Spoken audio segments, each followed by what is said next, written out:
The orange. The fruit so popular, they named a colour after it. America glugs through 2.5 billion litres of the sweet juice every year, and most of it comes from Florida, where they harvest and squeeze over 30 billion oranges a year to keep the juice flowing. Florida, the Sunshine State, home of Disney World, Miami Vice, hanging chads, and oranges. Millions upon millions of oranges. In fact, orange trees outnumber people 3 to 1 in Florida, and they produce over 6 million tons of citrus fruit every year. And almost all of it ends up as breakfast orange juice. To grow oranges, what you need is good soil, large quantities of blissful Florida sunshine, and buckets of rain. They don't like to advertise it, but the Sunshine State is also the soggy state. Parts of Florida are among the wettest places in the US, with up to 180 centimetres of rain a year. Not so good if you came here for a beach holiday, but great for farmers like Tom Kirshner. This is what adds up to giving us a good environment to grow citrus, adequate rainfall to produce large crops with lots of juice in them. Thanks to the sizzling sunshine and dismal downpour, Tom's able to grow 5 different varieties of oranges here. They do this because each variety ripens at different times of year, which means you can enjoy OJ all year round. But how do they know when an orange grove is ripe for harvesting? To guarantee that the juice will be liquid sunshine, the sugar-to-water content is analysed, yielding a measure known as the Brix. When it's at least 10% sugar, the oranges are ripe for the picking. But there's no substitute for the taste test. Can't beat that. Ready to make orange juice. The fruit might be tasty, but it's not going to make juice if it's left on a tree. They need to be picked, and with millions of oranges ripening at once, they need to be picked fast. If you want to get fruity in a hurry, you need one of these terrifying contraptions. Or as they like to call it here, the Oxbow 3220. This magnificent machine is what's known in the trade as a continuous canopy shaker. And this particular machine was designed by Tom Visser.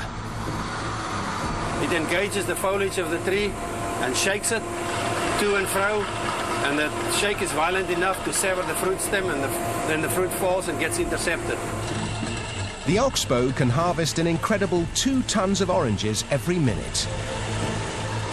This performance comes at a price. A pair of these mechanical orange pickers will set you back $1 million. Just as well, Tom's got enough work to keep them busy, picking 2 million boxes of oranges, totaling 81,000 tons of fruit per year. Once the oranges have been picked, the race is on to make sure your breakfast OJ tastes as fresh as can be.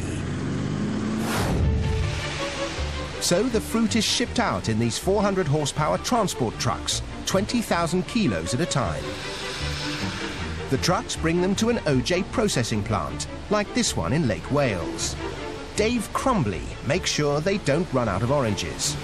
We'll do about 200 of these trucks a day. And each one of these trucks will hold about 120,000 oranges. In 24 hours, we'll be about 24 million pieces of fruit that will run through here. So, more often than not, Dave gets his daily dose of vitamin C. To begin with, the oranges are washed out of the trucks. The fruit is then carried along 2 kilometers of conveyors into the processing plant where it's graded. The oranges are separated by size, and it's time to extract the juice. But these days you won't find gangs of sad-looking orange squeezers with sore wrists. This is orange juice squeezing on an industrial scale. This fearsome machine drops each orange into a ring of metal prongs, which squeeze out the juice before ejecting the pith and peel. From orange to OJ in the blink of an eye.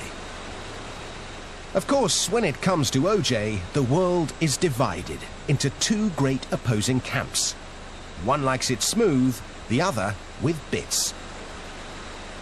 So a load of the pulp that has been carefully screened is added back into the juice to create the wholesome, authentic OJ with all the good stuff still in it.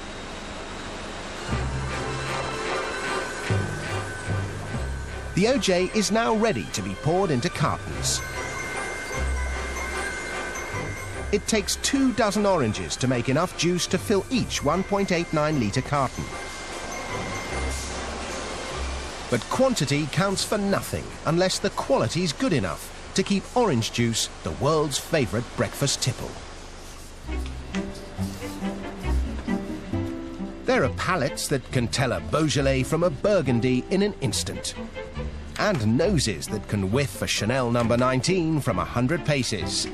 Well, these guys do the same for OJ. An expert OJ taster can spot minute variations in taste, composition and acidity. Doesn't have a very much oily feeling either, does it? There are 11 different measures of quality. Only when a batch of OJ ticks every box is it fit to be shipped. All that effort means this factory alone turns 3 billion oranges into over 250 million litres of juice every year, which makes delicious fresh OJ a luxury we can all enjoy. I love oranges. I love orange juice. Nothing any better.